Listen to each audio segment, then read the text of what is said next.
explicar un poco la modalidad de esta noche, de esta sesión, ¿no? Que es la que hemos estado esperando. Están aquí nuestros expositores, ¿ya? Que son John, Gustavo y Peoma, ¿ya? Y ellos han preparado una intervención, ¿no? Que tiene ciertas características para dialogar nuestro tema, ¿ya? Y aquí están nuestros hermanos y hermanas que vienen, digamos, a comentar esas exposiciones, ¿ya? Entonces, son personas en las que confiamos mucho, que son aliados, aliadas, ¿no? Y que vienen desde la izquierda, desde los indigenismos, desde el compromiso con la lucha de los pueblos indígenas en nuestro territorio, ¿no? Además, pues les queremos mucho, ellos también espero, sí, por supuesto, sí. Entonces, esta es la modalidad, nuestras expositoras primero, y luego nuestras hermanas que reaccionan, y luego tenemos intervenciones del público. Ahí vamos a tejernos bastante mejor que en otros momentos en los que el tiempo se nos ha hecho muy corto. Otra vez les agradecemos estar aquí, y estamos muy felices de poder casi digo transmitir, porque estoy mirando ahí que ojalá lo logre Roberta. No, pero estamos muy felices de abrazarnos ahora y encontrarnos, ¿no? Ok, gracias.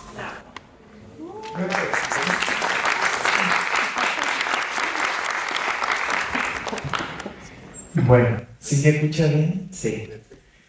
Bueno, Mari Pulamien, Mari Campuche, Mari Titicaca Lasken Mapu, Mari Puapu, Inche Peumayen Figueroa Piñén, Camila Peumayen Figueroa, me dicen Peuma.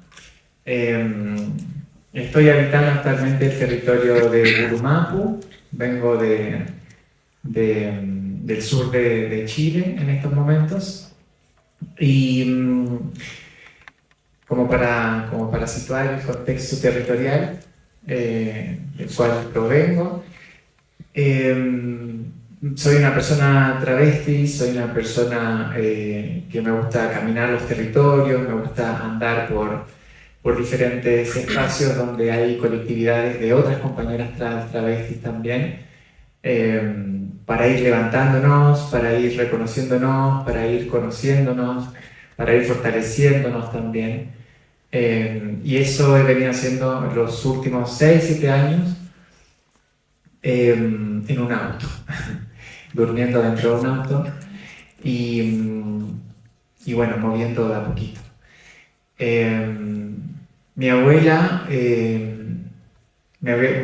es de Arequipa, del sur de Perú.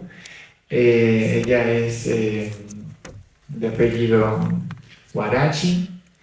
Sin embargo, ella cuando estaban en la Guerra del Pacífico se enamoró de un chileno y ese chileno, o sea, por esa relación, digamos, con él, a ella la desterraron de todo y la enviaron a que se fuera nomás para Chile. Entonces, como que ahí hubo un corte como bien grande con esa raíz aymara, del cual no tengo como raíces ahí como aprendidas, como que hubo ahí un corte importante. Y de la misma forma también mis dos bisabuelas de parte de madre y padre nacieron justamente en el mismo pueblo, el sur de Chile, cerca del Biobío, y que es territorio mapuche. Sin embargo, también viven ambas sin conocerse, que es como, bueno, una historia bien extraña porque son mi bisabuela y mi bisabuelo de padre y de madre que nacen en el mismo pueblo. Y ambas a los 13 años, sin conocerse, se van a Santiago a buscar trabajo y a hacer, bueno, a limpiar casas y a hacer vida, ¿no? Como en los años 60. Por lo tanto, también hay otro corte importante también con los mapuche. Mi crianza fue en la periferia de Santiago, de una capital blanqueada, de una capital muy desgregada, y desde ese lugar también cientos de familias de origen mapuche también empiezan a hacer toda la periferia de lo que es Santiago. Por lo tanto me empiezo como a construir así, ¿no? como una champurria que le dicen, ¿no? Como una persona que va teniendo como diversas intersecciones de diversos orígenes, Porque también el contexto territorial de la capital de ese país es justamente como un límite entre lo mapuche y lo andino. Entonces, no es la única, no soy la única que también vive esos procesos. Ahora, bueno, lo que este conversatorio es justamente para como también hacer esa relación con la izquierda y los feminismos, ¿verdad? Y en este sentido, bueno, mi bisabuela, que fue una de las que se fue a Santiago, ¿cierto? Del sur, ella comenzó así a los 13 años a trabajar en una casa, puertas adentro, y empieza de a poco a formar una familia. A los 26 años ya tenía 5 hijos, y si no tenía tierra, desheredada, por supuesto, de toda su tierra en el sur. Es una de las que, digamos, como que es una de las que toma el liderazgo de las poblaciones de la zona sur de Santiago, y que se toma un terreno muy importante, y que es la toma de la población La Victoria, que es como una población súper aguerrida, súper histórica para todo lo que es la dictadura de Pinochet.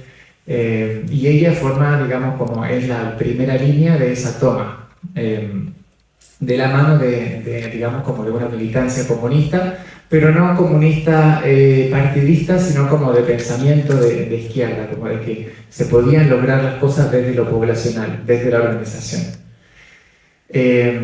Ella, siendo madre de 5 hijos, logró entonces tomarse, junto con muchas otras mujeres, ese terreno, que fue la toma más grande del país, de Chile.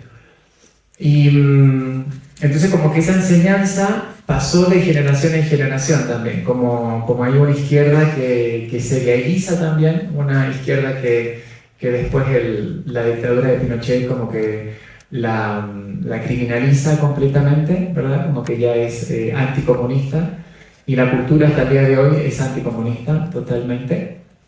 Y esa idealización también pasó hasta el día de hoy a posicionarse como un ideal, porque actualmente la izquierda en Chile no existe como tal, ¿no? Como que no existe como partido. Existe el Partido Comunista, que es un partido bien grande, con mucha historia, pero que se institucionalizó completamente. Entonces como que ya no, digamos, es lo mismo de siempre, o sea, como que ya no hay cambios estructuralmente importantes.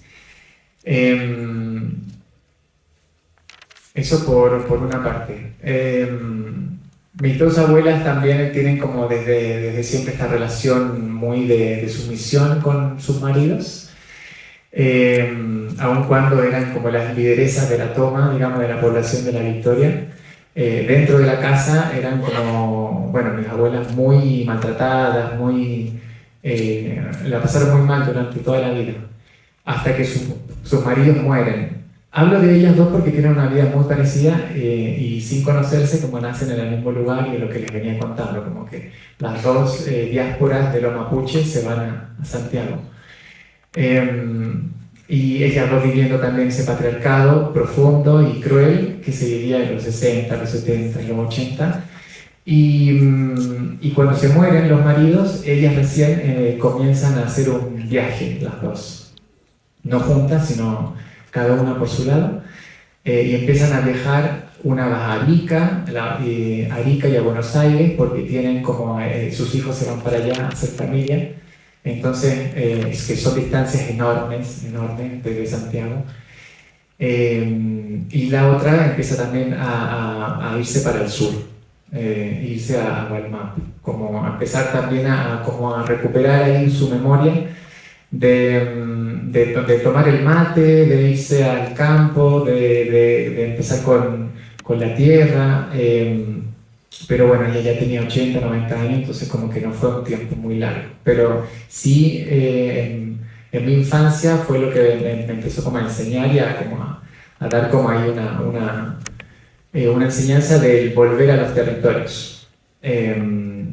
Volver a los territorios siendo travesti igual, que no es lo mismo que volver a los territorios y ser una persona que... Volver al territorio es habitar un pueblo, es habitar un campo, es habitar una casa está acá y la otra está allá y la otra está más allá, entonces la convivencia con los vecinos es otra cosa muy distinta en la ciudad, y siendo travesti en esa realidad es mucho más, digamos, como señalada, apuntada, pero también esa presencia travesti en territorio mapuche, por suerte no la estoy viviendo sola. No la estoy viviendo sola porque algo está pasando también generacionalmente, que somos varias las compañeras travestis que también están haciendo lo mismo en ese territorio de Gulumajo. En este último tiempo, compañeras que llegaron hasta acá, venimos de un viaje súper largo del sur, digamos, no de Santiago, del sur, o sea, 1000 kilómetros casi más al sur de Santiago. 2000 kilómetros dicen, o más. Porque necesitamos de alguna forma esto, pues al final el objetivo de los reencuentros plurisexuales es encontrarnos, refortalecernos también en nuestra identidad como compañeras travestis, con los conocimientos también que cada una de nosotras tenemos también y que podemos aportar en todos los ámbitos. O sea, venimos recién de una actividad en donde y como que organizamos por fuera de este reencuentro, por la necesidad de encontrarnos con otras compañeras travestis, hicimos un conversatorio que se llamaba De Traba a Traba, un intercambio de experiencias, un trans que necesitábamos en la Casa Trans de La Paz, donde las compañeras ahí nos abrieron las puertas, nos contaron cómo se organizan, cómo han llevado adelante esas 4 casas trans que hay acá en Bolivia, las dificultades, las oportunidades que han salido a partir de eso. Y todas como compañeras trans indígenas también, o sea, como que no solamente nos atraviesa el hecho de ser travesti, sino que también nos atraviesa el hecho de que vivimos en territorios que, por tener tanta riqueza, no solamente cultural, ni de lenguaje, tienen riquezas espirituales, donde habitan los espíritus más poderosos, digamos, en esos lugares, que sostienen la vida, que sostienen el flujo de la vida. Son también los territorios que más daño le está causando el Winca en este momento, y le está causando la derecha, la ultraderecha, pero también lo que entendemos hoy día como la izquierda. Entonces ahí hay algo también como que estamos habitando en un mundo en donde la izquierda y la derecha no está teniendo como mucha diferencia como existía anteriormente. Hice todo una introducción un poco de mi vida para que entiendan también que la izquierda que yo hablo es la izquierda de ese territorio, ¿verdad? Pero a nivel mundial, si pensamos que China es la izquierda frente a la derecha de Trump o la derecha de Milley o esa derecha más conservadora, cuando hablamos de extractivismo y de territorio, China tiene la misma forma, incluso más extractivista y arrasadora del territorio que la tienen también los países desarrollados como Estados Unidos, que también viene a ser y a destrozar todo. En el sur también en estos momentos estamos teniendo que Noruega y Suecia son los 2 países que están atrayendo a través de empresas privadas la exploración de terrenos para crear inundaciones y poder hacer represas, ¿no? Mega represas. Pero mega represas donde inundan un valle completo, valles donde habitan comunidades, cientos de comunidades mapuche, cientos de cementerios, de lugares sagrados, digamos. No solamente como por la humanidad que la habita hace tantos años, sino porque ahí está la riqueza, digamos, del territorio. O sea, están los bosques, están las montañas, están los ríos, están los lagos. Y bueno, estas empresas noruegas y suecas están llegando, digamos, a ese territorio a generar, digamos, esa división entre las comunidades, como lo han hecho y lo hacen como estratégicamente en todos los lugares.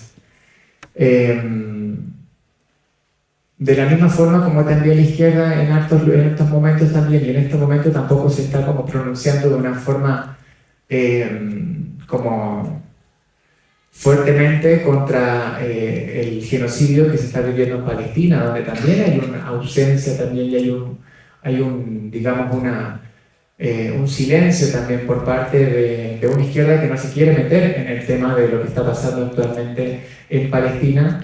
Hablo de Palestina también porque el contexto del que yo vengo es un contexto donde habita la mayor cantidad de población palestina en el mundo, por fuera del propio Palestina. Por lo tanto, como culturalmente hablando, digamos como que nos han enseñado mucho y además tenemos mucho en común con respecto al territorio mapuche, que es un territorio que se autodenomina autónomo. O sea, la persona mapuche no se siente ni chilena ni tampoco argentina. Pensemos que ambos, o sea, el territorio mapuche es tanto por el Gulu Mapu como por el Puel Mapu. Y cuando también hablo de este extractivismo, está pasando también en este momento en el sur de Argentina, en Chubut, que hay un plan muy organizado para poder sacar a las comunidades mapuches del Puel Mapu de sus territorios para también hacer exactamente lo mismo. Y eso no pasa solamente con Milei, digamos, como que no pasa solamente con este gobierno, pasa también con los gobiernos peronistas anteriores, que también de la misma forma han permitido o no se han opuesto, digamos, a esos megaproyectos. Entonces, cuando hablamos de eso, como cuando hablamos de esas izquierdas, como que puede ser confuso para mí, pero son las izquierdas que yo por lo menos que he ido entendiendo en la vida, ¿no? Y cuando hablamos de los feminismos, ocurren cosas similares también con respecto ahí ya como a otra identidad, porque finalmente también somos pluridentitarias, y es con la identidad travesti también, que en ese viaje que les conté también en el principio, que estuve haciendo por 6 años, viviendo en un auto, con las personas y las agrupaciones donde yo más sentía como esa exclusión, y fue con agrupaciones feministas. No sé muy bien como las razones finalmente de por qué se daban como situaciones así, pero sí eran de un feminismo blanco que existe y de ese movimiento TERF que también existe. El movimiento TERF es un movimiento trans excluyente, es decir, un movimiento que no considera a las personas trans como mujeres ni como feminidades, ni que nada, son hombres disfrazados básicamente, como que lo van a seguir siendo. Ese movimiento en Inglaterra, en Gran Bretaña, o sea, estas semanas han ganado como importantes avances. En Perú también estas semanas se promulga una ley donde no les permiten a las personas trans entrar a los baños de mujeres, por ejemplo, a las personas trans femeninas no les permiten entrar al baño, o sea, como que es algo que como básico, ¿no? Como, me tocó justamente pasar algunas horas en Lima, y yo no sé si era como que ya alguna se vuelve loca también o perseguida cuando está en esos lugares, pero en los baños afuera habían 2 guardias, en todos los baños del aeropuerto. Y ahí una también como que se pone claro, te hacen igual psicosear, te hacen estar perseguida, pero no es que te hagan, es que nos están persiguiendo. Y lo mismo también en el territorio mapuche, es como que usar monolonco, usar como también vestimenta mapuche, usar, es como que ya te van a poner en un estado de criminalización, y en un estado de que una tiene que tener miedo, digamos, porque eso es lo que quieren finalmente, que yo tenga miedo por ser travesti, entonces que no lo sea, y que yo tenga miedo por ser mapuche y que no lo diga, o que lo oculte o que lo niegue.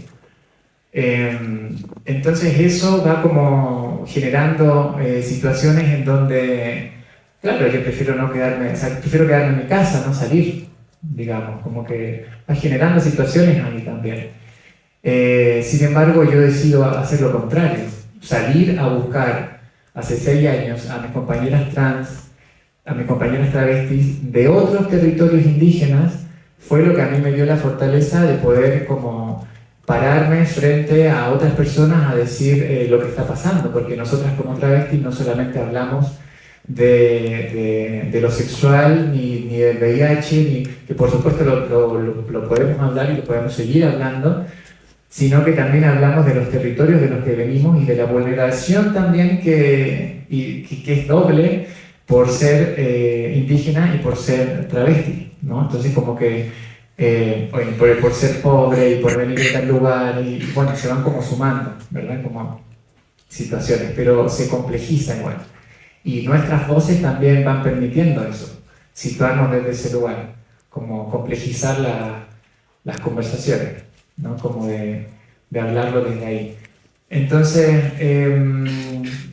con respecto a eso, como el feminismo como que nace de, ¿cierto?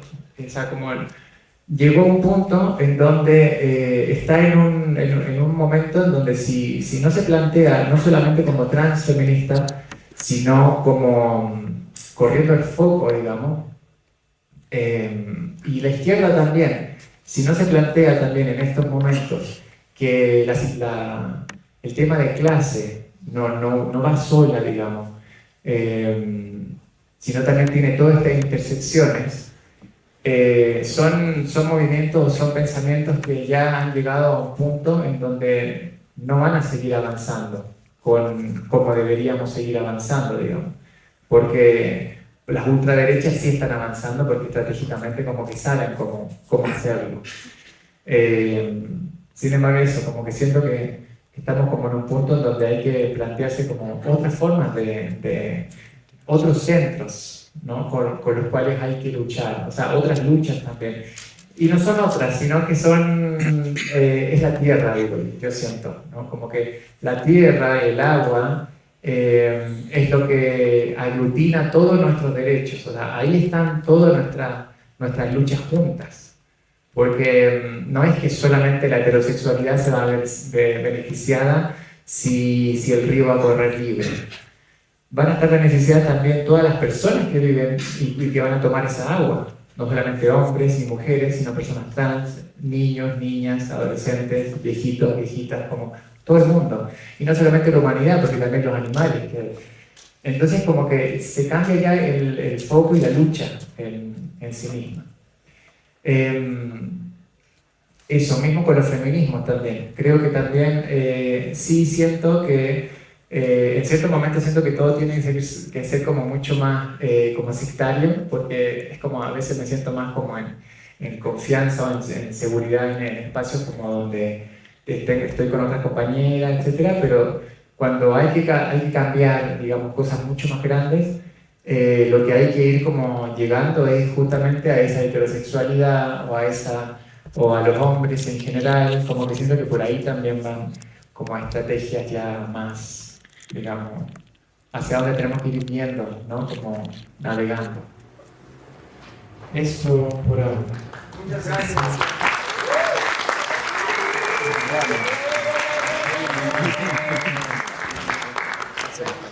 Muchas gracias, hermana Perma. Es genial lo que has dicho. Claro, el tema, estamos tratando de tejer estas nociones que a veces se nos presentan como ajenas. Es genial que podamos reflexionar contigo a partir de esta experiencia que nos permite conocer a otra, ¿no? Vamos a recibir con un rato. ¿Quién perdió en las artes? Ahí eso. Vamos a continuar con nosotros, Gustavo. Un fuerte aplauso, por favor.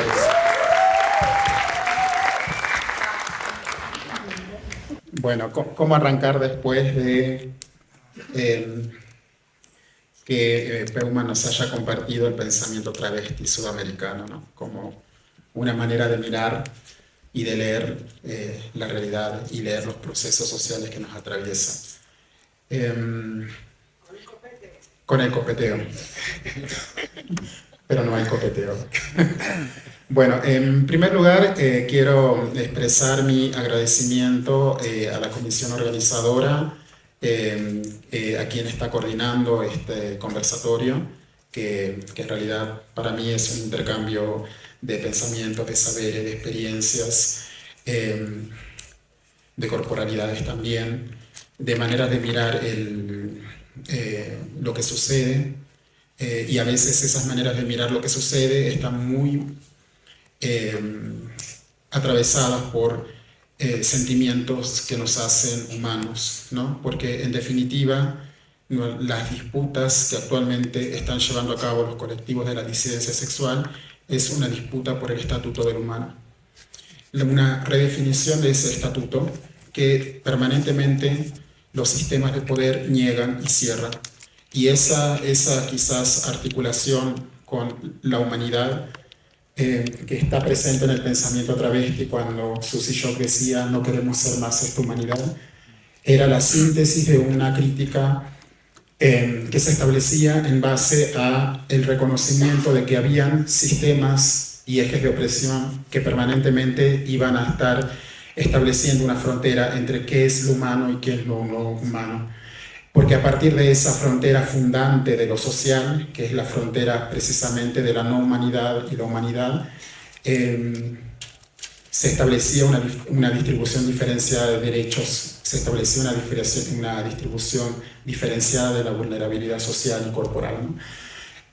Dicho esto, también quiero agradecer profundamente a las autoridades de la universidad, a quienes han hecho posible la gestión para que 3 desobediencias de género estemos expresando el pensamiento desde los lugares que nos atraviesan.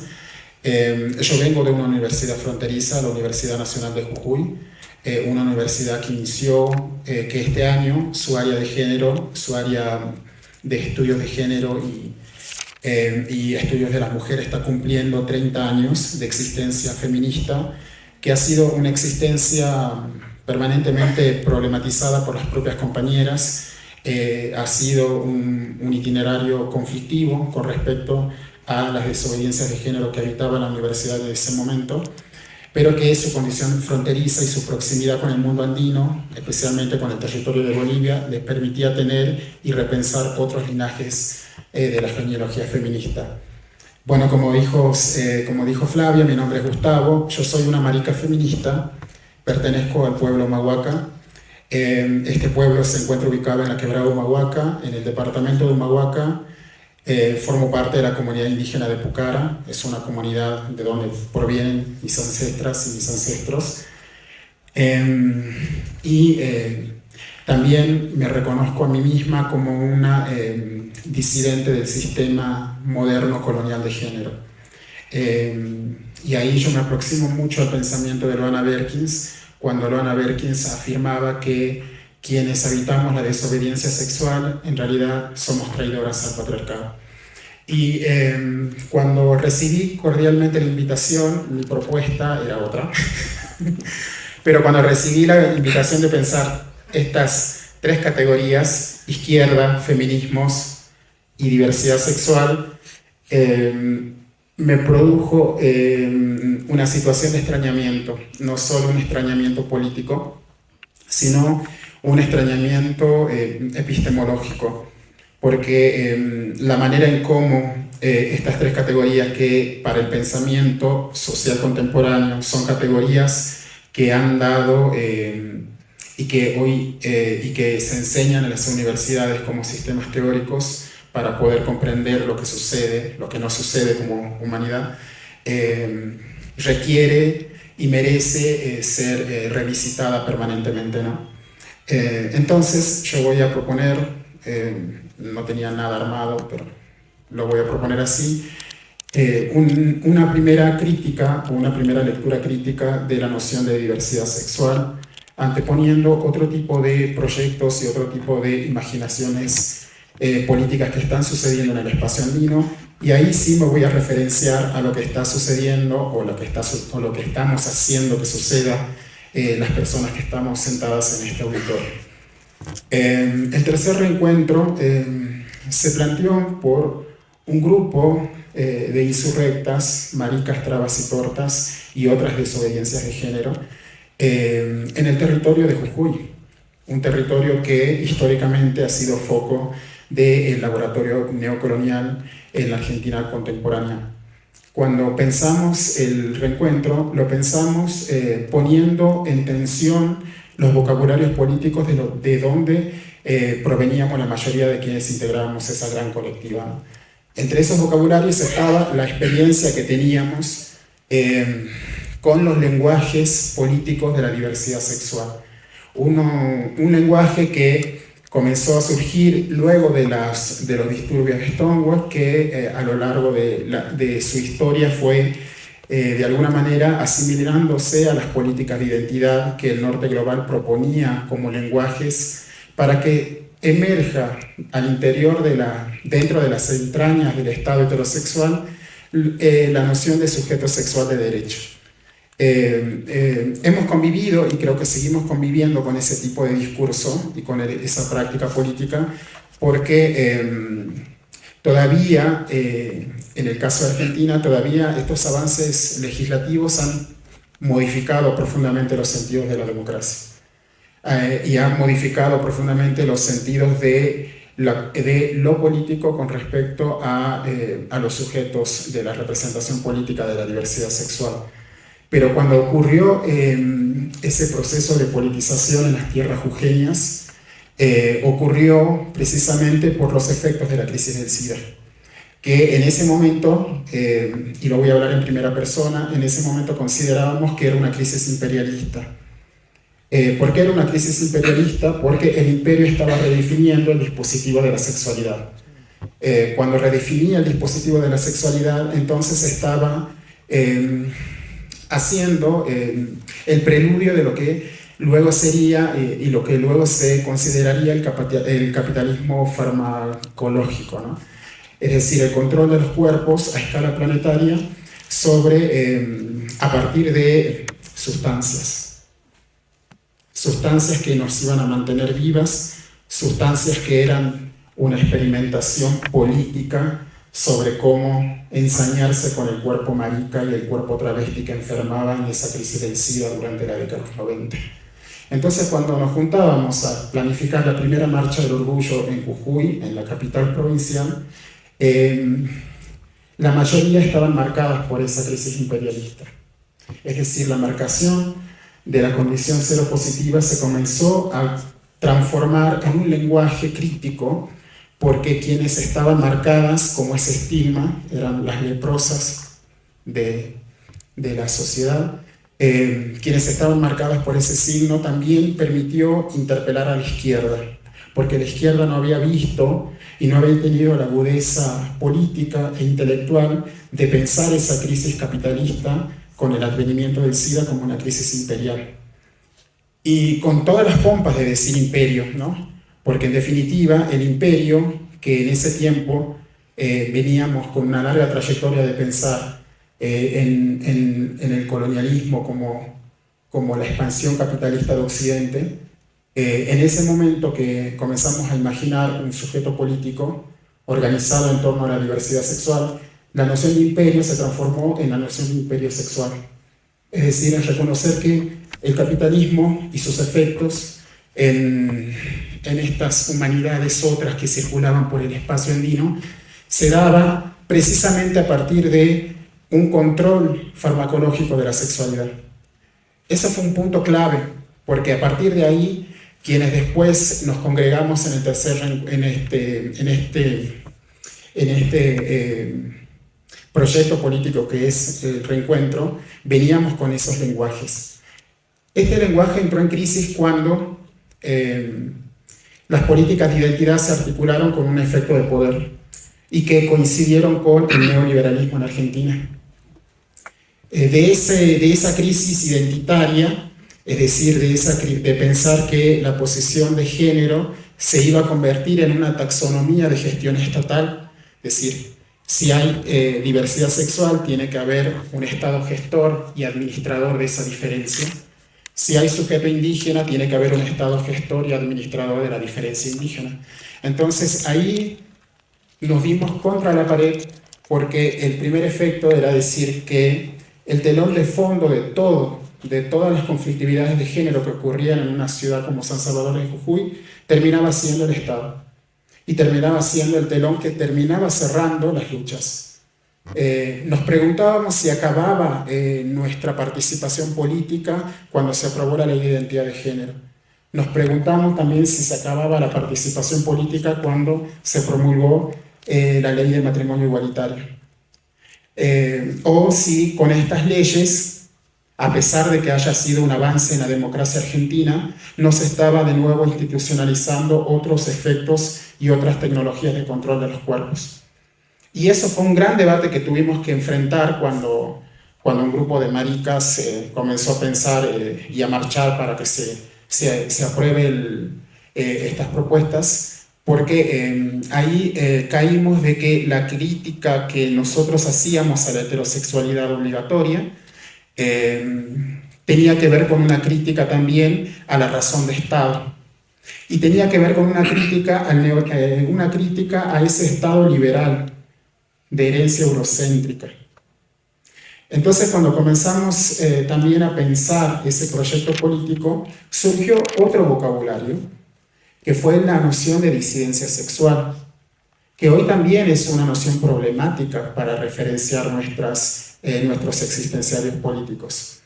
Esa genealogía y ese vocabulario estaba muy articulado con la teoría queer, que también provenía del norte global. Y cuando comenzamos a pensar la noción de disidencia sexual como una forma de denominar nuestros procesos políticos, en ese sentido comenzamos a pensarnos como un disidente, un desertor de ese sistema. Pero no bastaba solamente con desertar de la heterosexualidad obligatoria, porque en realidad era una capa superficial de todo eso. Había que desertar también de la articulación histórica entre el patriarcado, capitalismo y colonialismo. Que esa articulación histórica en cada territorio tiene un efecto específico. Y eso, de alguna manera, nos permitió comenzar a construir otro vocabulario. Y la construcción de otro vocabulario también siempre es un proceso conflictivo. Yo provengo de herencia campesina indígena, entonces me costaba personalmente entender el sujeto de la revolución. Me costaba entender que el sujeto de la revolución era el proletario, porque en el caso de las tierras altas de Jujuy hubo un proceso de imposición de la forma mercancía, hubo un proceso de salarización de las relaciones sociales y hubo un proceso de proletarización forzada de las comunidades indígenas. Entonces, esa categoría trabajador, trabajadora, proletario, terminaba siendo una categoría que era rentable en otros contextos políticos. Mi abuelo era activista indígena, entonces él jamás se enunció como un trabajador, él era un campesino. Y eso me quedó como registro, ¿no?, de memoria, porque el campesinado y el modo de producción campesina, y ahí sí voy a utilizar algo que está presente en el Capital de Marx, ¿no? Ese modo de producción campesina en realidad era una forma de vida y era una contestación política a otros regímenes de producción de subsistencia. Lo que hacían las tierras altas era en realidad tener autonomía territorial, que es lo que señaló mi compañera Travesti. Y esa autonomía territorial era tremendamente peligrosa para un sistema que en Jujuy estaba comenzando a expandir su frontera agraria. El proceso de la expansión de la frontera capitalista ocurrió de distintas maneras. Primero, con una expulsión de los territorios y la negación del estatuto de lo indígena, una etnicidad selectiva lo llamo, porque ciertos grupos fueron significados como indígenas o como un sujeto indígena y otros grupos no. Mi provincia tiene la particularidad de tener varias regiones, y dentro de esas regiones está la región de las Yungas, y en esa región habitan compañeras saba-guaraní. Ese proceso de etnización de las comunidades saba-guaraní, es decir, el proceso de convertirse en sujetos étnicos, fue mucho posterior al proceso de etnización de las comunidades collas. Y ahí sí tuvo que ver mucho la administración de la diferencia que el Estado provincial ejercía sobre esos territorios. Y por eso, Cuando se decidió hacer el primer reencuentro, se lo hizo en el Parque Nacional Caribe, como una forma de contestación política a la impunidad histórica de la familia Baquer, que era la que gobernaba la provincia. Históricamente la familia Balaquier es la que pone gobernadores, saca gobernadores y dice cómo tiene que ser. Es una de las familias más poderosas de Argentina. Es cómplice del terrorismo de Estado. Entonces, hacer esa contestación política y que sean las desobediencias de género que hagan esa contestación política fue un acto enorme de una significancia que hasta ahora muchas de nosotras nos pensamos por qué hicimos eso en un parque, en un territorio donde desaparecían personas, ¿no? ¿Y por qué fue tan significativo eso? Y ahí creo que nos debemos en algún sentido un debate con qué tipo de genealogías vamos a explicitar y recuperar con los feminismos. Yo creo que acá hay un consenso y hay una posición política tomada con respecto a que los feminismos del norte global y que la agenda feminista blanca no es la alternativa. Y no es la alternativa porque todavía ese tipo de feminismo es un feminismo que tiene en su agenda una política asimilacionista con el patriarcado.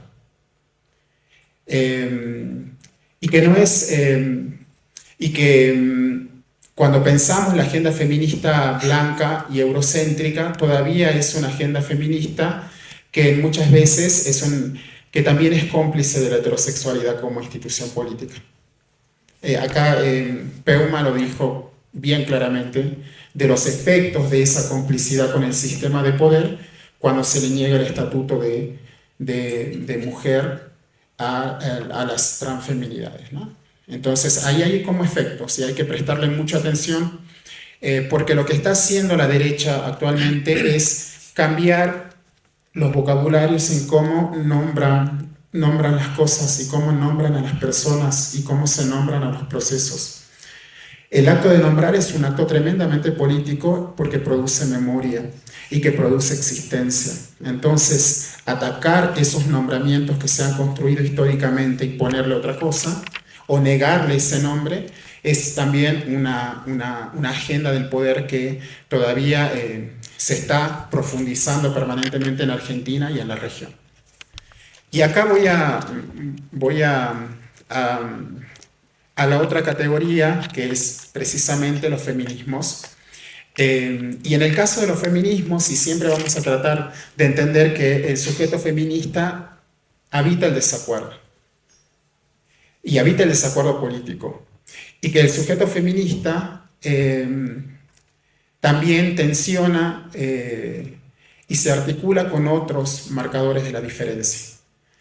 Y esta experiencia es clave en Latinoamérica porque la articulación entre el género con la raza produjo los feminismos de color.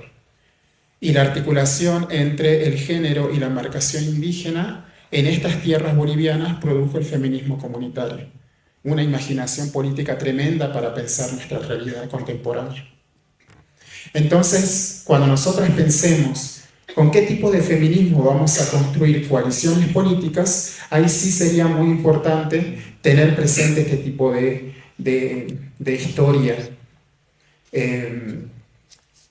y de que esta historia y esta manera de contar no sea una historia eurocentrada, sino que comencemos a trabajar los modos de contar el feminismo a partir de estas tierras, a partir de los feminismos del sur, que tienen sus contradicciones, que tienen sus agendas, pero que siempre están abiertas a abrazar un puto, a abrazar una marica, y abrazar una torta, y abrazar cuánta identidad política se construya en torno a las posesiones de género y sexualidad.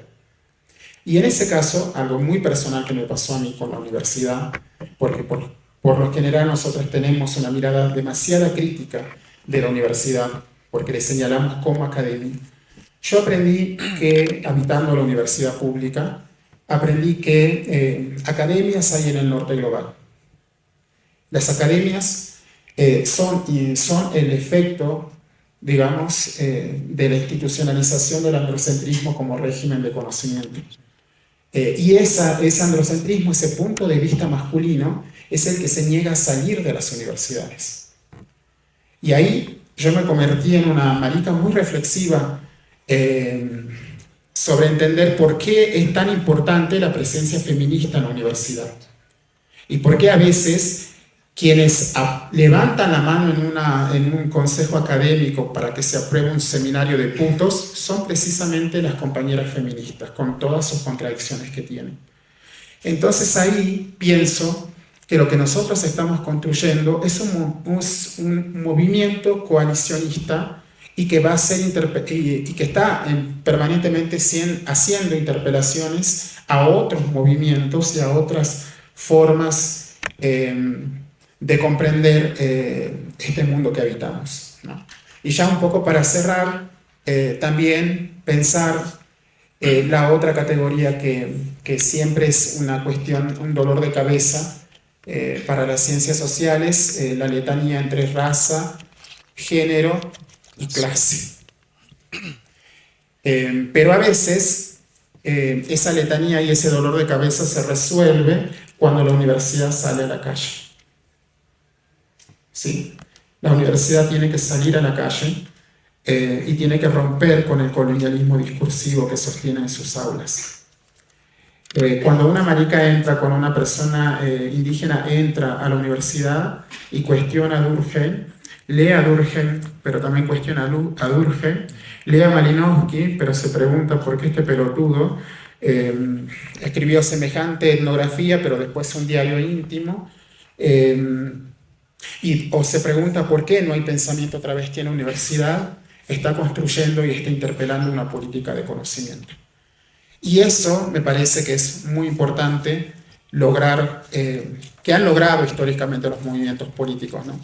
El hecho de fabricar otros vocabularios epistemológicos y no renunciar a la teoría. La teoría no es ese artefacto carente de sentido con la que se construyen subjetividades académicas en estas aulas.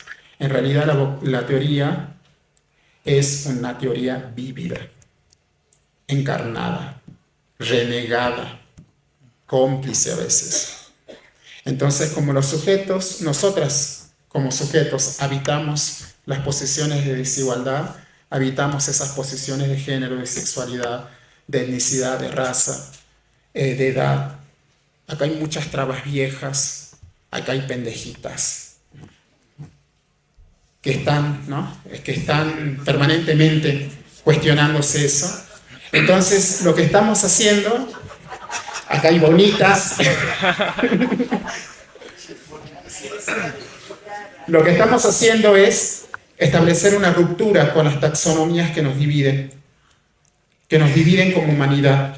Y ahí vuelvo a rescatar lo que dijo la traviarca Susie Shock. No vamos a hacer esta humanidad, vamos a construir otra humanidad posible. Y esa humanidad la vamos a construir con entidades que no son humanas, porque nos exceden como humanos. Y ahí el territorio, la Pachamama, los sapos y todo el saber ancestral es el camino que tenemos que seguir. Así que gracias.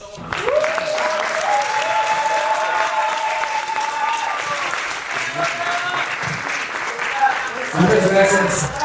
Aquí está la resistencia trans.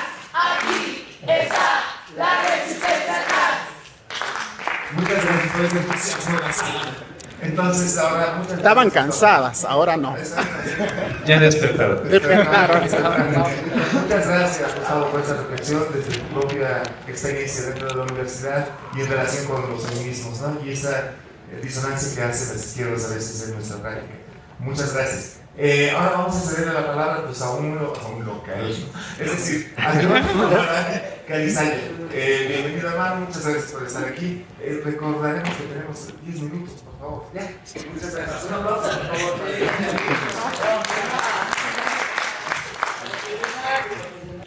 Bueno, buenas noches a todas, todos y todes. Primero me presento, soy John Amaray, estudiante de, casi egresado de la carrera de Sociología. Y creo que el motivo por el que estoy aquí también es porque la tesis que estoy haciendo tiene que ver con lo que estamos discutiendo. Las compañeras que me han antecedido, creo que coincidimos en muchos de los puntos que también yo he tratado de plasmar. Yo me he planteado 3 preguntas, ¿no? Era cómo identificar esta confluencia de luchas en una misma, ¿no? La lucha marica, la lucha zurda, la lucha india y los feminismos, ¿no? En la praxis, ¿de qué forma la teoría se hace carne? Que es justamente lo último que mencionaba, compañero. Y si es posible pensar esta triada indias, zurdas y maricas como una alianza política posible, o reconocerlas como existencias subalternas posibles, ¿no? Yo me voy a remitir, bueno, he escrito un texto para hacerlo más dinámico, a mi experiencia personal, porque siempre considero que, y también en esta etapa de la universidad me he dado cuenta que uno primero vive para poder entender la posición y la experiencia de los demás, ¿no? Y eso también es una consecuencia de mi tesis, que para lograr una colectividad tiene que reconocerse la experiencia individual. Porque ¿cómo puedes lograr una colectividad si no sabes que la otra persona que está a tu lado, la otra persona que está en otra zona o en otro grupo está viviendo lo mismo, ¿no? Y entonces yo me remito al 2019, justamente en la crisis política, en noviembre, ¿no? Donde yo me cuestionaba, para el 2019 yo ya estaba como unos 5 años, 6 años ya en el activismo LGBT, y ese año me ha hecho ver, como que me ha hecho reflexionar mucho, ¿no?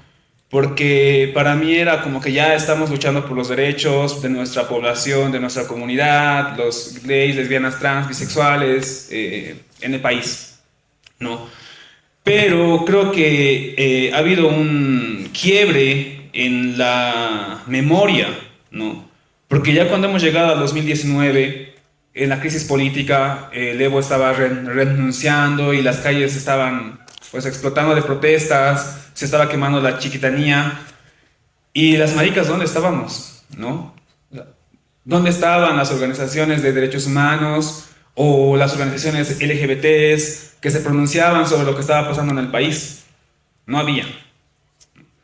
Y tal vez eso, como una frustración personal, lo expreso aquí porque creo que no he tenido el espacio donde decirlo. Yo reclamaba y yo decía, ¿no?, a mis compañeras de lucha, a mis compañeros, pero ¿por qué las organizaciones no sacan pronunciamientos? ¿Por qué no se manifiestan? ¿Por qué no dicen nada de lo que estaba pasando? Y claro, esa época yo, por curiosidad también, porque a veces los jóvenes, no digo todos, algunos, no valoramos o no nos remitimos a la historia, ¿no? Y ahí es donde caigo al segundo punto, que es la importancia de la memoria, ¿no? De la memoria corta y de la memoria larga, ¿no?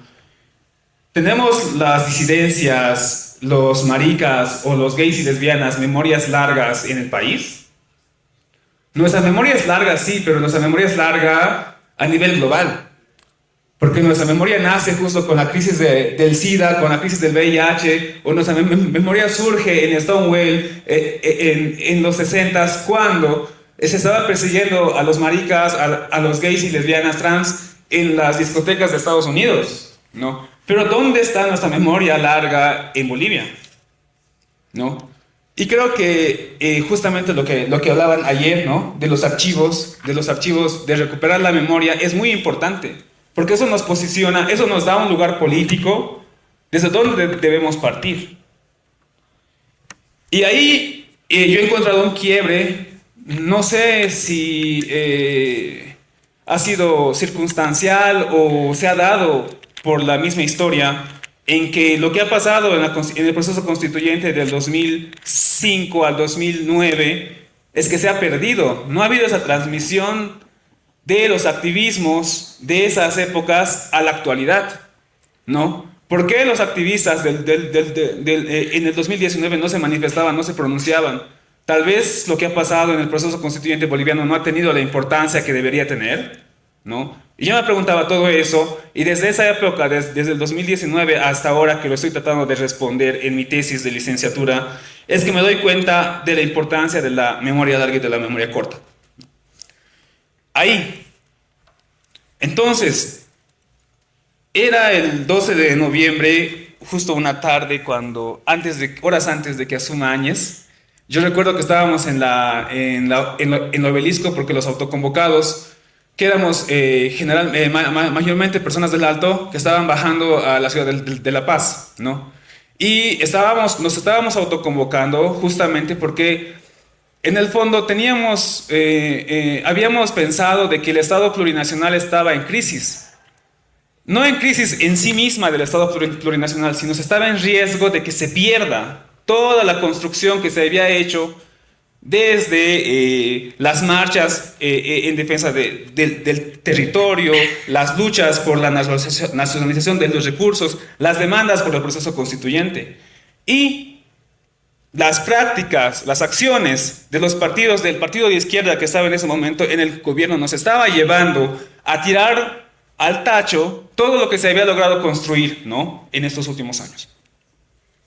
Y ahí yo veía los autoconvocados, ¿no? Y yo he escrito aquí sobre las banderas. Y nos veíamos, yo justamente estaba ahí con mi novio que está ahí atrás. Salíamos a las calles, nos habíamos ido a comprar unas huipadas porque nosotros no teníamos nada. Y uno de los manifiestos que estábamos llevando y de lo que nos congregaba a todos, a todas y a todos ahí era el agravio a la huipala, ¿no? Y yo me ponía a pensar, ¿por qué? Y yo le cuestioné a él, ¿por qué no hemos hablado de nuestra bandera LGBT, digamos, ¿no ve? Porque poner en riesgo el Estado plurinacional no solamente es poner en riesgo a los indígenas, o a los indios, o a las indias. También es ponernos en riesgo a todos nosotras, las lesbianas, las trans, los bisexuales, los gays, los maricas, los quehuas, los queusas, todos, todas, todes, ¿no? Y recuerdo que ahí tampoco es que veía a muchos disidencias y diversidades, ¿no?, en las calles, hasta que nos hemos encontrado en la Comercio. Yo recuerdo ahí que estaba Laura. Y después más allá veía otra compañera lesbiana que era la Adriana Guzmán. Y entonces nos reconocíamos y nos dábamos cuenta que en la misma multitud que estaba protestando, reclamando por el agravio a la huipala y también en defensa del Estado plurinacional, también estábamos las maricas, que lamentablemente en las fotografías y en los videos no estamos, ¿no? Y tampoco se nos menciona en ninguna memoria de lo que ha pasado en el 2019 o en ninguna película o en ningún libro de que también las maricas, lesbianas, trans estábamos ahí defendiendo el Estado plurinacional. Bueno, ahora, ¿por qué esta situación del 2019, la crisis política, me trae a esta triada de marica, zurda, india, sumada al feminismo? ¿No? Porque, aunque sabemos que las políticas de identidad han llegado al país y han servido para que la población se pueda organizar, ha tenido pues un fruto importante en el cambio en la legislación del Estado, ¿no? Antes del 2009, el Estado era un Estado heterosexual, únicamente heterosexual. En términos prácticos, porque no había ninguna legislación, no había ninguna ley que hacía mención o referencia a esta diferencia sexual. Es a partir del 2009, gracias a las luchas de las organizaciones, de los colectivos, de las familias, de las agrupaciones de esa época, de ese entonces, que se han organizado como movimiento por el contexto político, es que al menos se ha logrado incorporar en la Constitución Política del Estado el artículo 14 que habla sobre la no discriminación y donde se menciona la orientación sexual y la identidad de género, ¿no? Y entonces, ya como conclusión de como algunas conclusiones de la tesis que estoy llevando adelante, es que el indio, la India, ya se había reconocido años antes porque ya estaba luchando por su reconocimiento en la Constitución, ¿no? ya había tomado las universidades, ya tenía espacios ganados, tomados, ¿no? Las mujeres también lo propio, porque en el proceso constituyente el movimiento de diversidades sexuales se había aliado con el movimiento de mujeres, justamente como lo que mencionaba el compañero, para apoyarnos mutuamente, ¿no? Pero ¿en qué momento iban a entrar las maricas, lesbianas, trans, queuas, queusas a las universidades? ¿En qué momento iban a tomar esos espacios que les correspondían a los que han sido negados? Porque el Estado antes del 2009 era un Estado heterosexual. Y no es por hacer dicotomías, es porque es así, ¿no? Y entonces, pues, las consecuencias de la incorporación del artículo 14 lo vemos ahora, ¿no? Que nosotros podamos estar aquí también es un logro porque, aunque la Constitución nos hable de la no discriminación, ha sido pues un trabajo muy arduo con César lograr conseguir este espacio, ¿no? Y por eso es que yo menciono y les he hecho a las personas que han estado presentes en el auditorio de sociología, les he hecho hincapié que es muy importante tomar esos espacios a donde no hemos podido ingresar, ¿no? Y ahora, ¿cuáles son las consecuencias de la incorporación del artículo 14 en la Constitución? ¿No? De que se haya también reconocido a un sujeto político, estemos de acuerdo o no que sea funcional o no al Estado, o funcional o no a la izquierda, o funcional o no a la derecha, porque últimamente ya estamos viendo que hay compañeros que están participando en partidos políticos de derecha también, ¿no? O que también son conservadores, que las personas de diversidad y de disidencia sexual se han convertido en sujetos políticos para el Estado. Es así que se ha logrado crear consejos ciudadanos, justo lo que estábamos hablando ayer. Se han logrado crear espacios de representación que, aunque no estemos de acuerdo con esos espacios, hayan personas que estén ahí.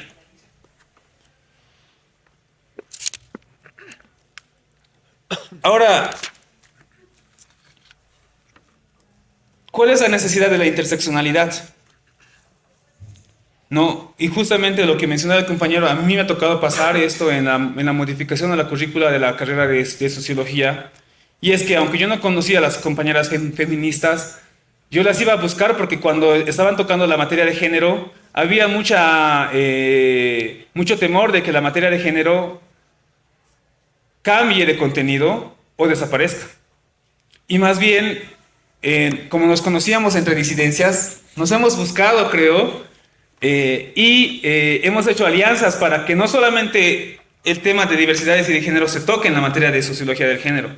También hemos logrado que las diversidades sexuales, los feminismos, las teorías se toquen en otras materias, como la teoría del capitalismo o sociología política 1, o incorporarla o en antropología, justamente porque nosotros entendíamos la necesidad de que nuestras demandas, nuestras necesidades, nuestras existencias tenían que ingresar a la universidad, ¿no? Y en ese sentido, el cuestionamiento viene ahí, respecto a quiénes son los que demandan, quiénes son los que pelean, quiénes son los que luchan por esto, ¿no?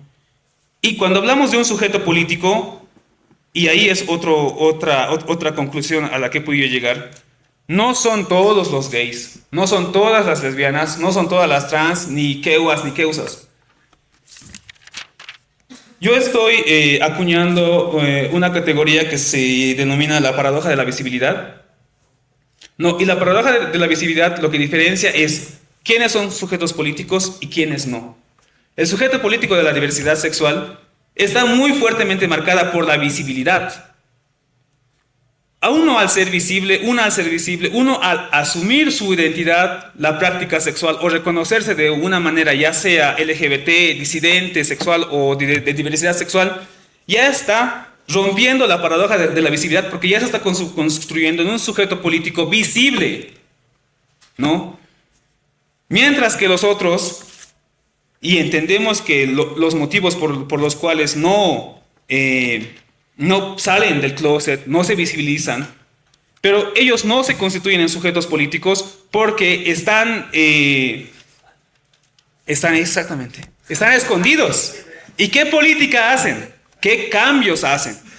no se hacen cambios. Desde la invisibilidad no se hacen cambios. Por eso es que la visibilidad, uno, al momento de aceptar su orientación sexual, al momento de posicionarse políticamente, al momento de reconocer o defender o pelear sus derechos frente al Estado y frente a las demás personas, sí se constituye un sujeto político, porque desde ese reconocimiento, autorreconocimiento y posicionamiento está peleando un espacio, ¿no? Y ese espacio es importante reivindicarlo, ya sea en la universidad, ya sea en el Estado, ya sea en cualquier espacio, hasta en nuestro gremio o en el mercado donde nosotros habitemos. Eso, muchas gracias.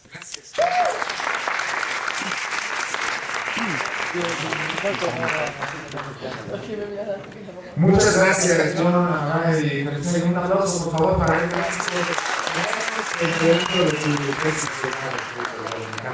Es un privilegio. Ahora vamos a pasar un momento. Les pido que seamos breves, puntuales, ¿no?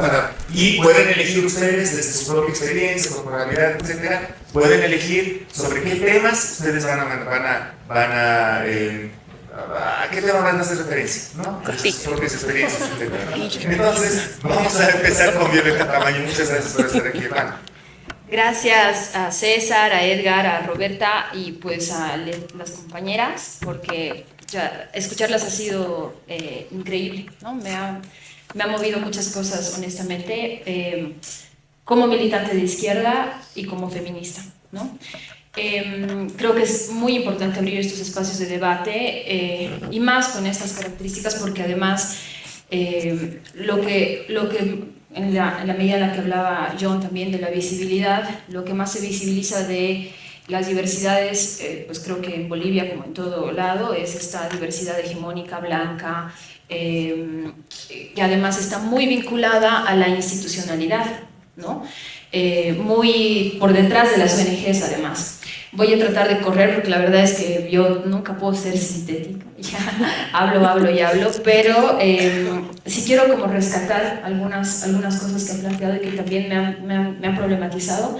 Quiero partir como dividiendo un poco lo que he podido escuchar, empezando por la crítica de Gustavo, ¿verdad? Sobre que creo que apunta más a las lógicas coloniales, heterosis patriarcales en la izquierda, ¿no? Y también otro tipo de prácticas racistas incluso, ¿no? Que quiero empezar diciendo que son innegables, ¿no? Y lo digo como militante feminista de izquierda, militante socialista que milita dentro de, digamos, una organización que trata de sostener una práctica coherente, pero que no deja de interactuar con este mundo que es las izquierdas en Bolivia, que tiene, pues el Jorge sabe, ya el Jorge también viene de ahí, es un mundo lleno de hostilidades también, ¿no? Quiero comentar un poco cómo ha sido mi experiencia desde Pan y Rosas. Yo milito en Pan y Rosas acá en Bolivia, que la debes conocer, pues, no sé, que somos la organización hermana del PTS en Argentina y del PTR en Chile. Por eso también me emocionaba mucho escucharte en algunos momentos, ¿no? Porque me acordaba mucho de las prácticas racistas que también viven nuestros compañeros y compañeras en Jujuy, ¿no? Que igual me gustaría comentar algo sobre eso. Y después otros elementos que me han parecido relevantes sobre lo que comentaba la compañera Peuma, ¿sí? La compañera Peuma sobre cómo estas prácticas además están permeando en el feminismo, ¿no? Y qué es la izquierda ahora, que me parece un debate fundamental. O sea, ¿qué es izquierda y qué es derecha, para empezar, ¿no? O sea, y para empezar, ¿son categorías suficientes en este momento, ¿no? Y después, sí, sobre lo que planteaba John, me parece importante como pensar esto de, o sea, las conquistas, y si lo que estamos defendiendo son las conquistas o el Estado, ¿no? O el Estado plurinacional. Un poco, o sea, voy a partir por lo que ha planteado Gustavo. Nosotras cuando hemos empezado a militar en Pan y Rosas, además siendo una organización trotskista, o viniendo de una organización trotskista, la mayoría de las compañeras que están acá seguramente conocen cuál es la tradición del POR, ¿no? que es un partido histórico del trotskismo que es sumamente patriarcal en muchos sentidos, ¿no? De hecho, cuando hemos empezado a hacer pan y rosas, lo primero que nos decían son desviaciones pequeño burguesas, el feminismo es pequeño burgués, y había una serie de marginación, digamos, y crítica a adaptaciones feministas, y que estábamos, y aparte de eso, no solo eso, ¿no? Sino que dentro de los estalinismos, incluso esta lógica de la izquierda degenerada, digamos, ¿no?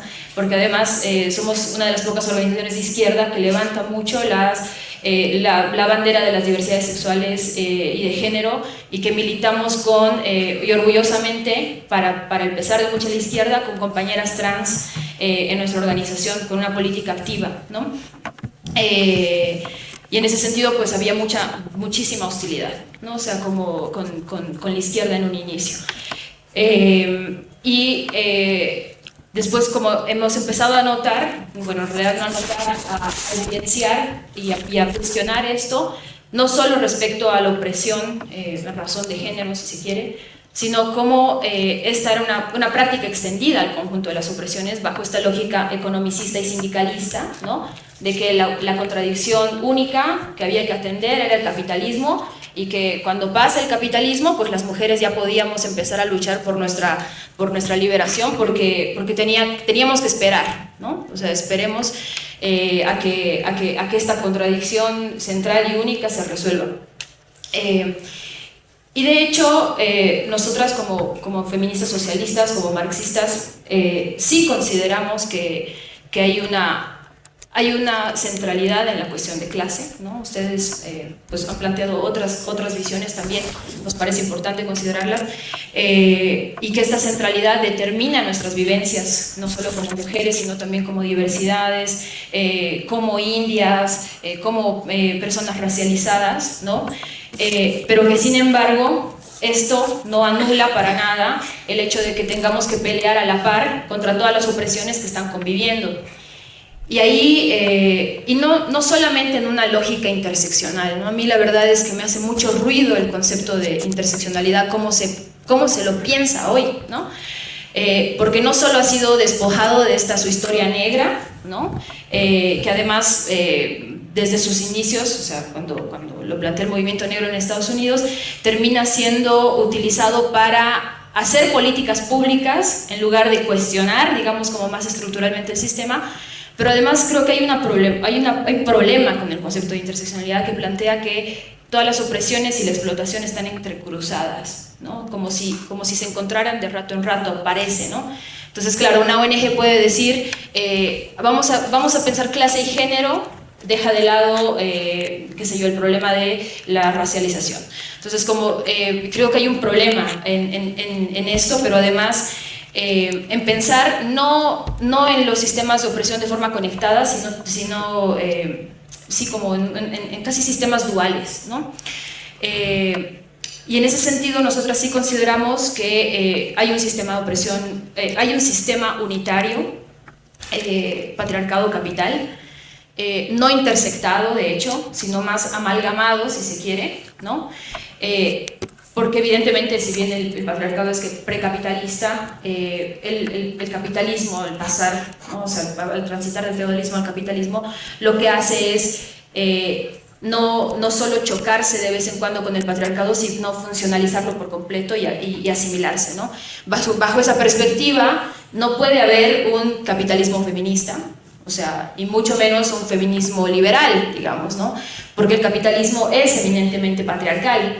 Y eso lo comprobamos las mujeres cuando no recibimos salario y cuando ese trabajo no pago es un ahorro para la patronal. Lo comprobamos cuando somos sujetas, las mujeres y las diversidades, de los trabajos más precarios, de situaciones de hambre, etc. Y entre otras cosas, ¿no? Entonces, claro, esta lógica de capitalismo feminista o feminismo liberal es un oxímoron, ¿no? Terrible. Sí creo, ya estoy, perdón. Sí creo que hay que pensar en cómo se articulan las luchas, ¿no? O sea, cómo vemos puntos comunes de acción. en esta perspectiva, ¿no? de que estamos enfrentando un sistema que está actuando no de manera disociada, sino con una perspectiva opresiva y explotadora común, sobre los sujetos racializados, las mujeres, la clase trabajadora. Ahí, bueno, quería plantear algunas otras cosas más, pero realmente sí creo que es importante pensar y problematizar dentro de la izquierda que poner al centro, digamos, la lucha anticapitalista no implica la eliminación de las identidades, para nada, ¿no? Que de hecho es una reivindicación y debería ser una reivindicación central para las organizaciones de izquierda también, ¿no? A la par. Y pues por supuesto lo que tú decías sobre la crítica dentro del movimiento feminista respecto a no solo lo TERF, ¿no?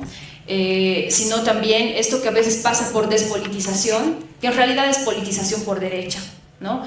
Hay muchísimo de esto, muchísimo de esto cuando nos meten las lógicas de, por ejemplo, ¿no? O sea, como que es un debate constante en el movimiento de mujeres en Bolivia, peleemos por género aisladamente de todo lo demás, ¿no? Eso ha pasado el 2019, ya con eso cierro. De hecho, el movimiento feminista en Bolivia se ha partido el 2019, porque claro, como había una insistencia de cierto sector del feminismo liberal en pelear solo en clave de género, ¿no? Y gran parte del movimiento de mujeres era crítico a lo que estaba pasando y de hecho reconocía en el 2019 un golpe de Estado, se escindió el movimiento de mujeres y se partió en dos. Y de hecho con César, con Edgar, con varias compañeras de las diversidades también, pero con organizaciones feministas, organizamos acciones junto a los compañeros y las compañeras de Sencata. Y un hecho para mí fundamental de esto fue que diversidades y disidencias invitamos a la marcha del 8 de marzo a las víctimas de Sencata a encabezar la movilización del 8 de marzo del 2020. Muy a pesar del feminismo pequeño burgués, blanco, heteropatriarcal, que de hecho vino a querer agredir a las víctimas para decirnos que estábamos politizando la marcha y nos tuvimos que sacar la mierda. O sea, literalmente le tuvimos que pegar a la Melissa Ibarra, no sé si la conocen, pero fue una pelea brutal porque se estaba estrellando contra las víctimas de Sencata. Y hicimos una cosa simbólica, porque para las compañeras que no saben del exterior quizá, cuando bajó la marcha del Alto, los ataúdes no pudieron entrar a la plaza porque la policía nos gasificó. En la marcha del 8 de marzo del 2020 les sugerimos a las víctimas que en un acto de resarcimiento ingresemos al centro de la ciudad con ataúdes simbólicos. Y las compañeras de Sencata encabezaron la marcha con ataúdes simbólicos. Las madres, y también tuvimos una pelea con el feminismo separatista, porque también había padres, había hijos, víctimas, y encabezaron la movilización, muy a pesar del feminismo pequeño burgués, que se oponía con todo, ¿no? Entonces, y eso fue un logro de las diversidades, porque estaban ahí las compañeras, perdón, y de los feminismos más críticos, ¿no? Bueno, eso. Gracias, señorita por intentar ser breve. Ahora vamos a dar un aplauso, por favor, a estar con nosotros ahorita. Bueno, primero, muchísimas gracias, César, por la invitación. Yo la verdad es que no represento a nadie. Soy militante de la vida, feminista y mamá a tiempo completo. Ahí está mi cachorra haciéndome caras de rato en rato. Y soy una orgullosa hija de la nación Charcas Caracara y la nación Chichas. Y yo vengo de, así como han hablado en primera persona, yo también vengo de pueblos indígenas. Mi padre, de hecho, todavía vivió el pongueaje, entonces hija de un pongo, y mi madre es también indígena, ¿no? Entonces vengo desde ahí. Así que desde mi camino siempre me ha costado mucho las izquierdas, porque cuando hablábamos del obrerismo, cuando yo he intentado militar muchas veces, la izquierda en la universidad, y hablábamos del ser obrero, no me encontraba mi familia, no encontraba mi historia, y no encontraba la historia de muchas otras que yo conocía y otros, ¿no? Así que al escucharlas ha sido, pues, para mí así como un vientito de esos que te renuevan la vida, la verdad, ¿no? Escucharlas ha sido tan renovador porque, sobre todo en este momento en el que todo parece tan desesperanzador, es como un vientito de esperanza. Así que yo estoy muy agradecida con ustedes, ¿no?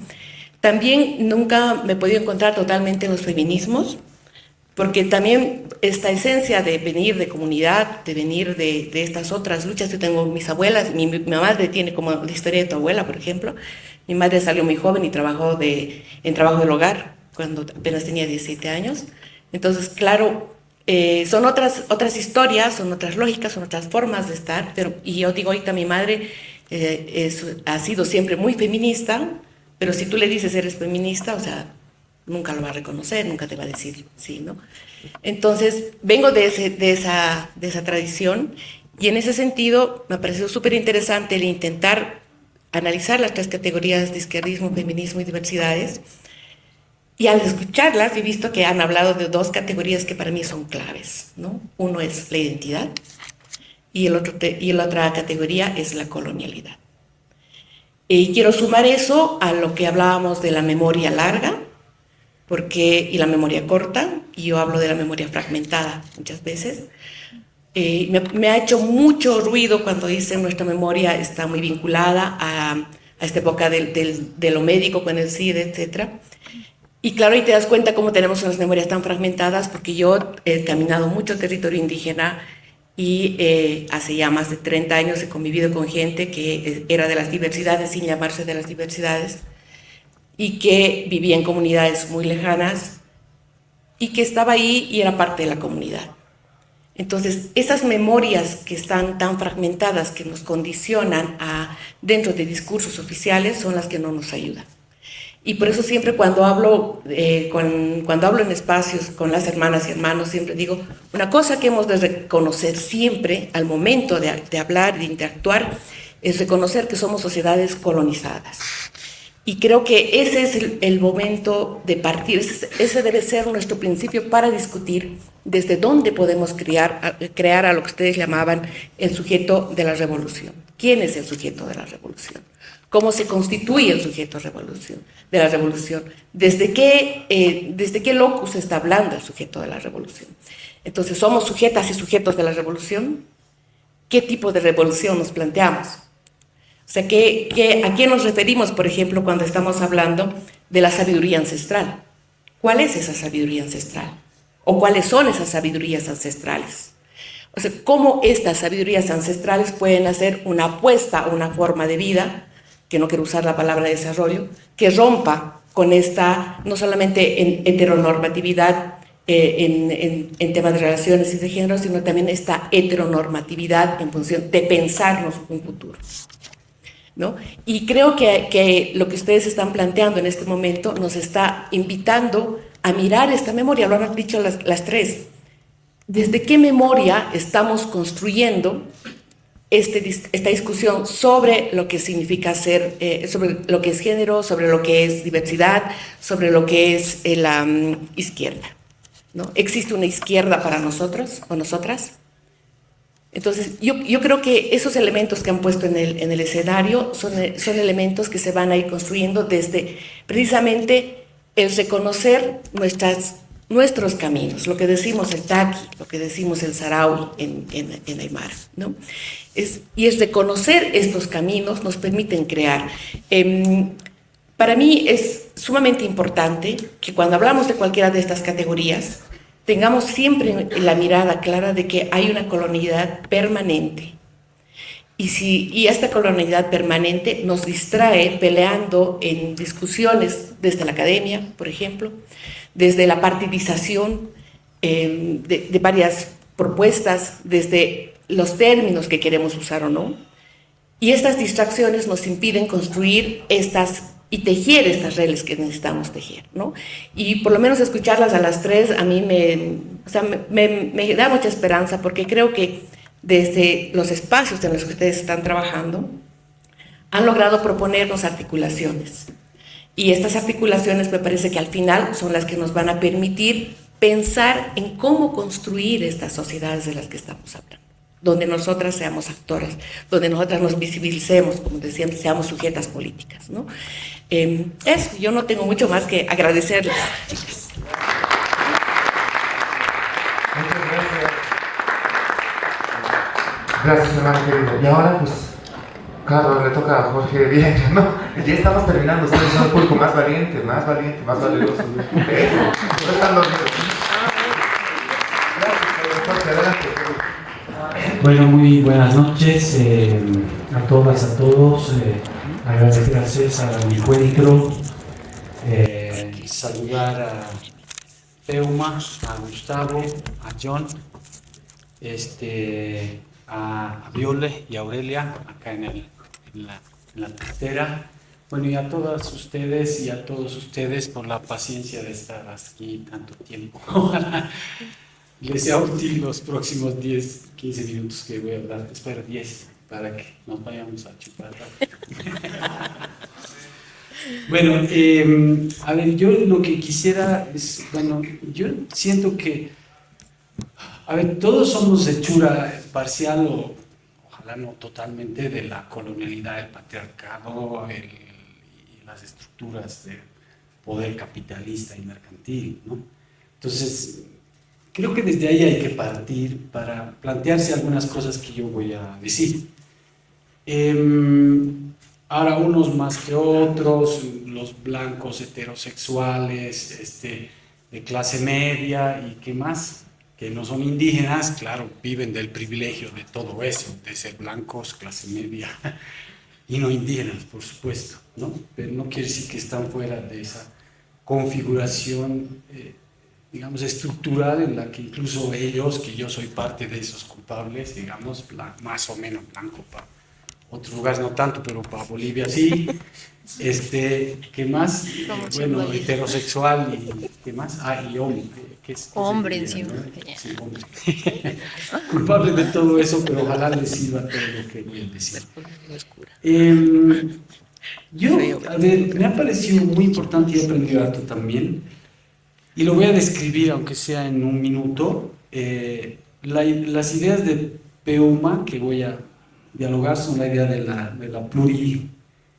lo pluridentitario. Casi yo preparé ahí el centro de lo que quería decir y coincidió con muchas cosas que han dicho todos y todas. La idea de que la izquierda, la clase no va solo, o no es solo un problema de clase, que también lo ha dicho, voy a dialogar con eso, varias otras cosas, pero con Gustavo el tema de los sistemas de poder que ha hablado, que es muy interesante, y la idea de la disidencia sexual, que digamos no solo es un problema de la heterosexualidad, y del patriarcado, el capitalismo, la colonialidad, y se planteó el problema del sujeto a la revolución, ¿no? Pero muchas cosas más, digamos, la genealogía de los feminismos, la crítica al feminismo blanco, la idea de los sistemas de poder, y la idea esa muy interesante del planteamiento de ustedes como un movimiento coalicionista, ¿no? Que también ha tratado de retomar Violet desde otra vertiente, el tema raza, género, clase. El no renunciar a la teoría, que me ha parecido interesante, porque muchas veces somos militantes casi sin comprender mucho, o alambicados académicos que se están, ¿no? Emborrachando con la baba de Hegel, pero no militan nada, ¿no? Entonces yo creo que es muy importante producir conocimiento útil a las luchas, que sintetiza eso, ¿no? Que es no renunciar a la teoría. Y tal vez una idea muy interesante que yo primero incluso me la pensé, que la idea de las taxonomías que nos dividen. Yo voy a tratar de responder a eso. ¿Cómo hacemos para que no hayan esas taxonomías que nos dividen, ¿no? Taxonomías son clasificaciones, ¿no? A veces uno dice, hijo de madre, ¿y ahora qué quiere decir? Bueno, en John, digamos, la idea de esta triada que también todos manejamos al venir a hablar de colonialidad, el capitalismo y el tema de las diversidades, etc. Pero también la idea cómo confluir, que es más o menos la idea de movimiento coalicionista en el planteamiento de Gustavo, ¿no? Que es muy importante. Bueno, también ha planteado el tema de las políticas de la identidad, la interseccionalidad, el sujeto político, bueno, desde una beta de la visibilidad del sujeto, etc. pelear derechos y el reconocimiento. Yo creo que cuando me he puesto a pensar en esto, cuando el César me planteó, creo que le achunté más o menos a lo que creo que se iba a decir. Bueno, aunque me ha sorprendido mucho la diversidad y la complejidad de lo que se ha dicho. Bueno, me he pasado 3 minutos en describir eso, pero creo que es muy importante para mostrar la importancia del diálogo atento, ¿no? No es solo echar tu rollo y después el que entienda bien, digamos, ¿no? Bueno, entonces, a ver, yo quisiera empezar para dialogar con todo eso que he dicho, que creo que las identidades de todos estos sujetos políticos solo se transforman, digamos, o sea, las diferencias de cualquier tipo solo se transforman, digamos, lo que amenaza al capital, al patriarcado y a la colonialidad es la transformación de las diferencias en oposiciones y en construcción de sujetos colectivos conscientes de esas oposiciones, ¿no? Este creo que es un tema fundamental porque es antiesencialista por definición, ¿no?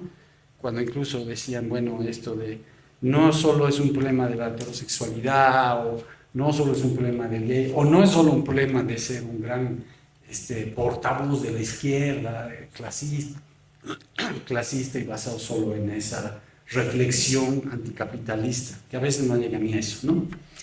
Entonces, ¿cuál es la propuesta que yo voy a hacer?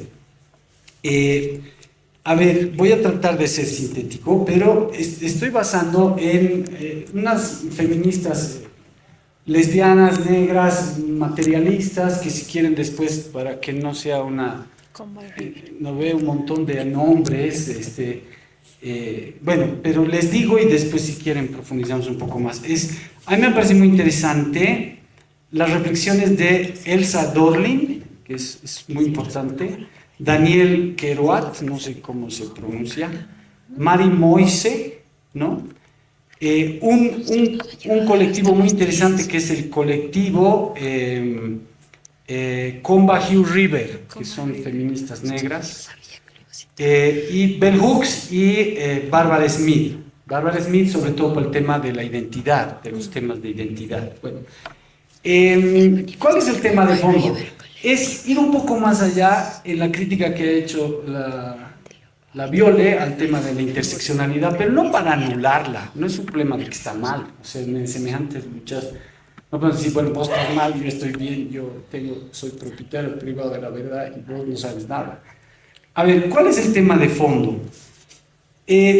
La interseccionalidad corre el riesgo de reproducir una renaturalización de los sujetos políticos, es decir, mujeres, negros, trabajadores, etcétera, indígenas, y la tendencia a fijar las identidades. Ese va a ser el centro de lo que estoy tratando de decir. Yo también podría ir a decirles, aunque no ve, prefiero decir, bueno, se ve, entonces diré nomás que soy, no ve, hombre heterosexual, ve todo ese carreta del culpable más grande.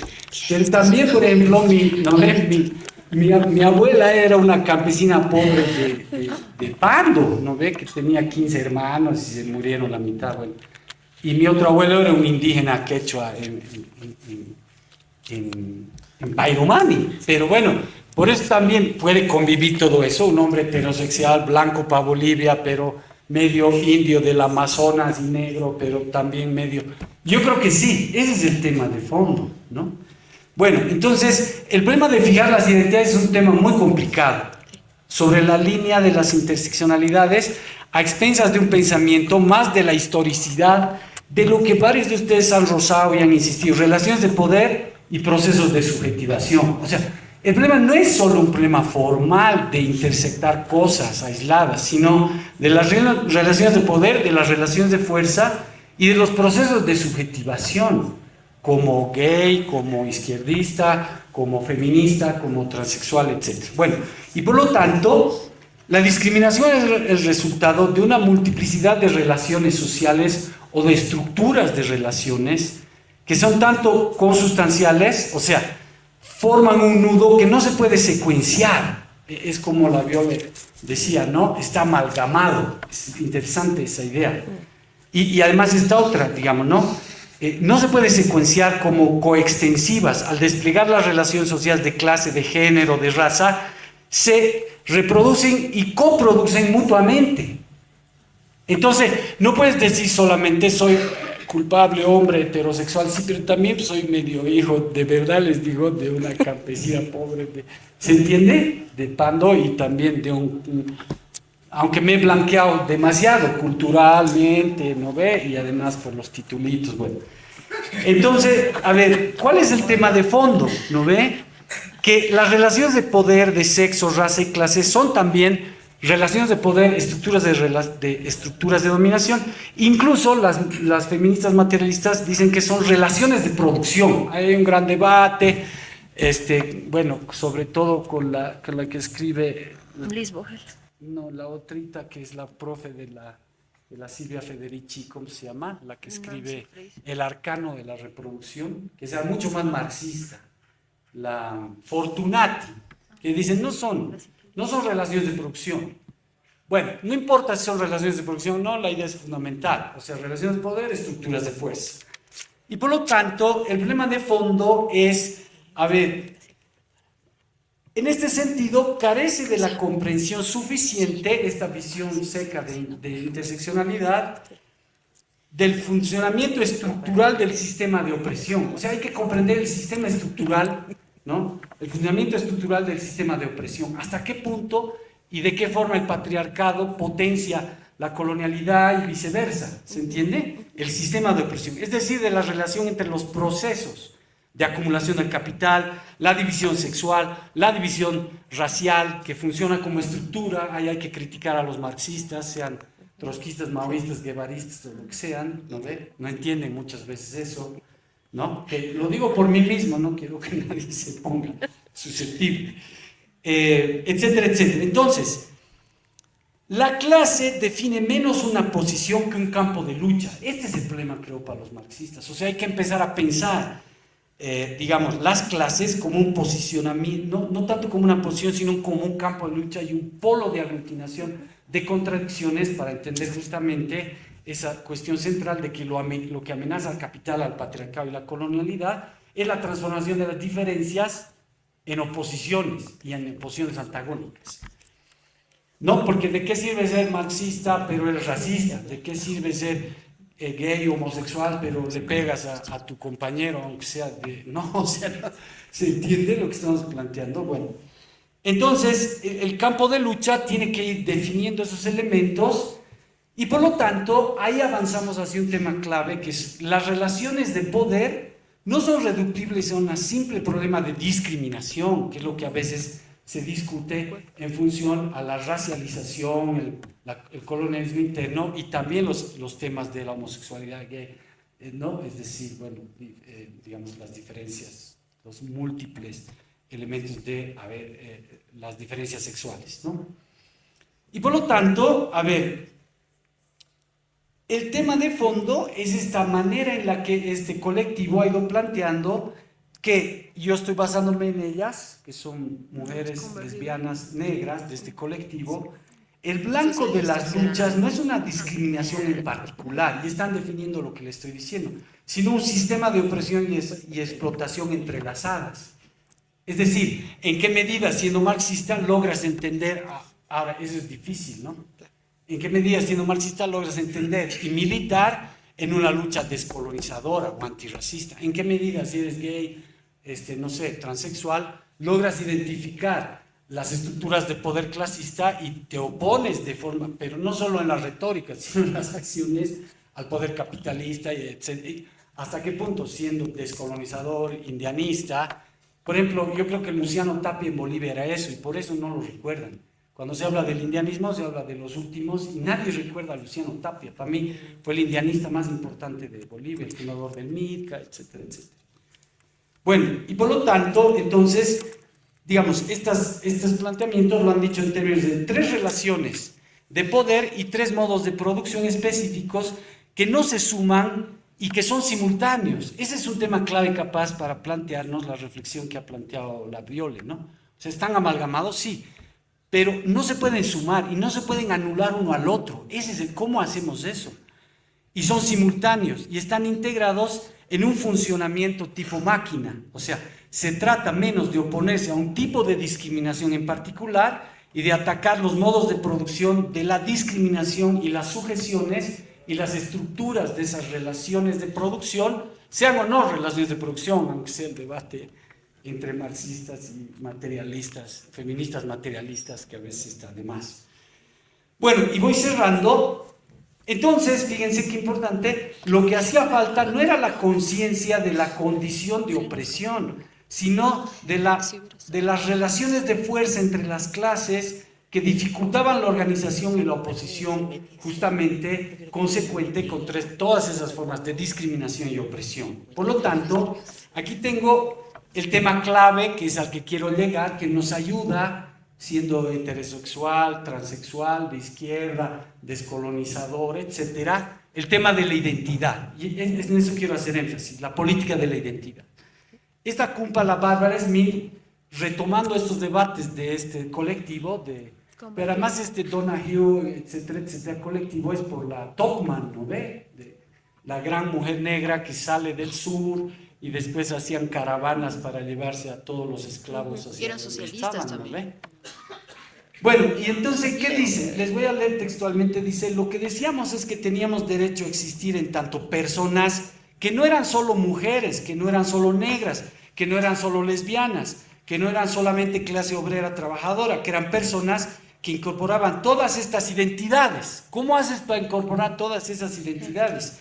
Y que teníamos derecho a construir y definir una teoría y una práctica política basada en esta realidad. Esto es lo que significa para nosotros identidad política. Y este tipo que a mí me gusta mucho, que es Lazarato, hace esta síntesis y dice una cosa bien interesante, y con eso voy cerrando, mil disculpas. Esta política de la identidad, o sea, heterosexual, gay, transexual, indio, india, lo que sea que seamos, esta política de la identidad es una crítica en acto de toda identidad. Una política donde la identidad es imposible de cerrar, que está bueno, porque roza todo lo que ustedes han ido diciendo. De hecho, es una política de la identidad de estabilizar de manera, se opone a estabilizar de manera precisa y definitiva la propia identidad. La construcción de la identidad será más bien la del proyecto político, de una subjetivación no identitaria. Esta está bueno, yo sé que estoy tarde y capaz lo estoy aburriendo a algunos, pero puede ayudar mucho, ¿se entiende? ¿Cómo construyes una subjetivación no identitaria que haga énfasis en las luchas, en las correlaciones de fuerzas y en las estructuras de poder y dominación? Y por lo tanto dice que la misma multiplicidad de las condiciones en juego vuelve no totalizable. O sea, es una identidad en movimiento, no te terminas de definir solamente nunca, ni como gay, ni como lesbiana, ni como heterosexual. Ahora, ¿cómo haces eso? Ese es un dilema, porque ya solo las contradicciones de clase entre dos grupos son complicadas. La proliferación de identidades que tenemos, yo la verdad es que muchas cosas de lo TERF y compañía, yo les confieso, sinceramente no entiendo del todo, ¿se entiende? Y capaz seguramente muchos temas de la izquierda, muchos no lo entienden. Y no necesitan entenderlo, capaz está mal, no hay que entender. Pero entonces, bueno, el tema de fondo, ¿no ve? Es que tenemos un tema clave ahí, que con eso ya cierro, ¿no ve? Para organizar la liberación en términos de una lucha anticapitalista, anticolonial, de profundización de las diversidades sexuales, feminista, etcétera, las mujeres negras lesbianas están obligadas a tener en cuenta el conjunto de las relaciones de poder. Este es el tema clave que yo creo que tenemos que rescatar. Algo que ni el obrero, ni el hombre negro, ni la mujer blanca están obligados a hacer, que es lo que ustedes han dicho sobre el feminismo liberal, etcétera, etcétera. Entonces, yo creo que deliberadamente nosotros, como izquierdistas, como transexuales, como feministas, debemos ponernos deliberadamente en esa posición de lo que estoy leyendo. Primero, no cerrar nunca el tema de lo identitario para construir esa estructura de relación entre sujetos políticos que son anticapitalistas, etcétera, etcétera. Y segundo, porque tengas esta necesidad material.